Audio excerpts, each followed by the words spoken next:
me again. I swear it's genetic, and I apologize for this idiosyncrasy of mine. But I was saying to Carmine last night, I feel like every week I end up thinking of a song. And this isn't like some like gimmicky, like I'm gonna find a song, you know, I'm gonna be the pastor that sings. This is just a bizarrely real thing that happens in my life that I often just sort of think of a song. And I don't know, I'm sorry folks. But the readings this week, and some things that I did this week, made me think of a song. Can you imagine? And I sing it usually in Spanish. Joan Baez sang a version of it in Spanish, but it pulls a line from some of our readings this morning. No, no, no nos moverá. No, no, no nos moverán como un árbol firme junto al río.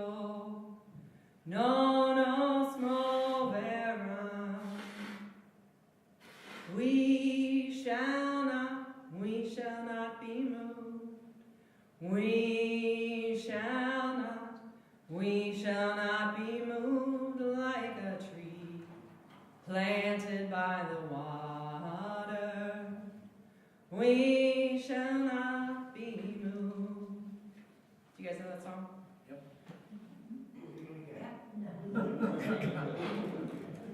Was it that bad?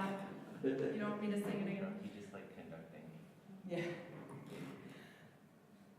So, obviously, our first reading and our psalm talk about a tree planted by the water, and that just, you know, it's an obvious connection to make. But another thing happened this week. Well, actually, two things. The first thing that happened was last Sunday.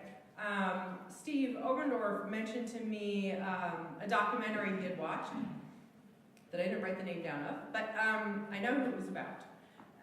It was about Sophie and Hans Scholl. They were students in Germany who were part of a nonviolent anti-war, anti-Nazi movement. They were 25 and 22 in 1943. And Steve mentioned this to me, and he said, why don't we, the church, recognize them the way we recognize Dietrich Bonhoeffer? Bonhoeffer, of course, was a German Lutheran pastor who was also part of the anti-Nazi movement, whatever you want to call it. He was a pacifist, and he was ultimately arrested and murdered by the state. But Hans and Sophie Scholl, we don't raise up as saints of our tradition, and I think that's unfortunate. So I will tell you what they did.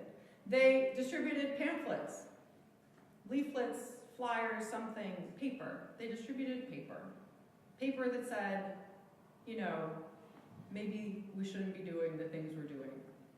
And so they were arrested on February 18th, 1943. Tomorrow, 1943. They were caught distributing their paper, and they were arrested and 4 days later tried, found guilty, and executed. 4 days.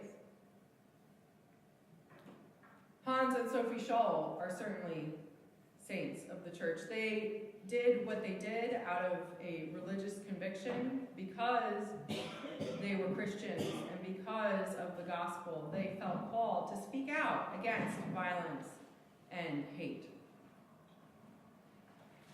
Blessed are they. So that was Sunday that Steve Oberdorf put that bug in my ear. And then Friday night, for the first time in our entire marriage, we went on a Valentine's date. went on Valentine's Day the year before we were married, and we were like, you know what, this is just a racket, and there's a lot of pressure to enjoy this day because we're supposed to. We're like, we're just not going to do that anymore. And so we just didn't. I mean, we go, you know, we have a perfectly healthy relationship, but we just don't do Valentine's Day because of, you know, you feel like you got to put a lot into that day, and it has to be happy, and sometimes you get a migraine or something. So we just haven't done Valentine's Day, and this was our first Valentine's Day date in about a decade, and so we went to this play in the city. And the play was about the Catonsville Nine. Has anybody heard of the Catonsville Nine? The what? The Catonsville Nine. No. Has anybody heard of Philip and Daniel Berrigan? Yeah. Yes. So the Catonsville Nine, two of them, now you know. Philip and Daniel Berrigan. George Mishi, Tom Lewis, Tom and Marjorie Melville, Mary Moylan, David Darst, and John Hogan were the Catonsville Nine. They, on May 17th, 1968, they broke into I think the building was open, but they came into, uninvited, the place in Catonsville, Maryland, where the draft cards were stored. And they took 300 some records and took them out into the parking lot, pieces of paper. They put them in the parking lot, poured napalm over them, and set them on fire in protest of what was being done with napalm in Vietnam. It was not being used on paper, right? It was being used on people. And so they took this paper and they burned it in the parking lot to raise awareness and also, effectively, to at least guarantee that those 300 some lives would not be put at risk by sending those men to Vietnam. So they were arrested on the spot. They had a slightly longer sojourn than Hans and Sophie did, and their punishment was much less severe. They got 2 to 3 years each in federal prison. But blessed were they.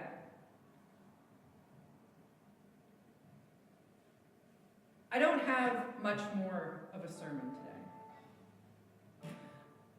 I want to say that the Catonsville Nine, Hans and Sophie, they were just people like us. Like, literally like us. We're not talking about Martin Luther King Jr. We're not talking about Gandhi. We're not talking even about Bonhoeffer, who was a scholar. We're just talking about people like us. Like white middle-class people. Like us. Who saw an opportunity to follow Christ in a way that would bring awareness to the woes of the world.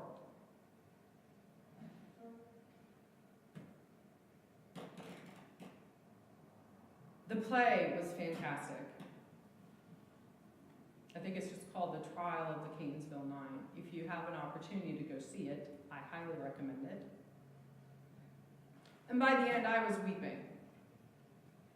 Because nearly every line that they said, if you sort of remove the specific, name or date, but the sense of the line is applicable to today. The atrocities perpetrated in Vietnam are not happening anymore, but different atrocities exist in our world. Our world has not improved. It has changed, and we have We have found more palatable ways to do things that are horrendous. But nearly every statement made in that play is just an echo of our world today.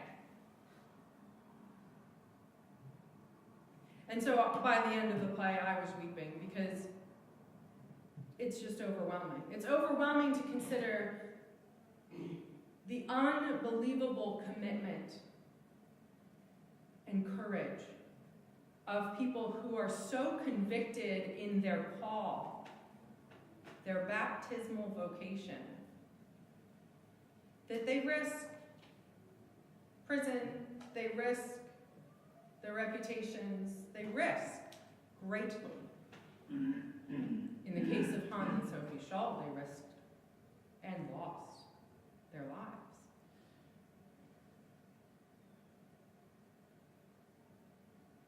That's just a really powerful testament of some saints of our faith. And also, I was in tears because of how much work there still is to be done.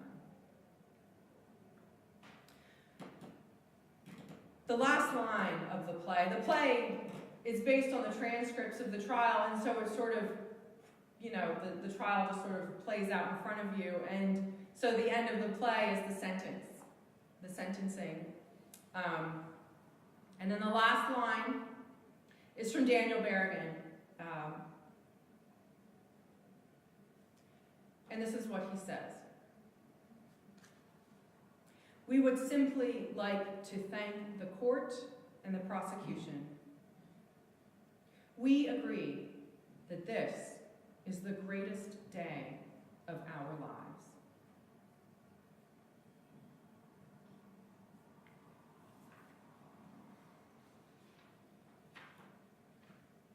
Blessed are you when people hate you, and when they exclude you, revile you, and defame you on account of the Son of Man.